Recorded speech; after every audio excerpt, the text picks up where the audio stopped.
हमारा स्मिता दीदी आइल बारी नहिरा तो कहे के बा सविता दीदी। हाँ सविता दीदी तो कहे के बा नैहरा ला लूटिया मैया पापा गुरुला।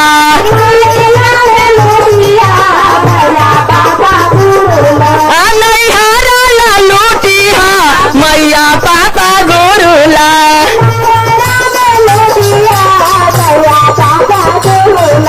नैहरा ला लूटिया मैया पापा गुरुला।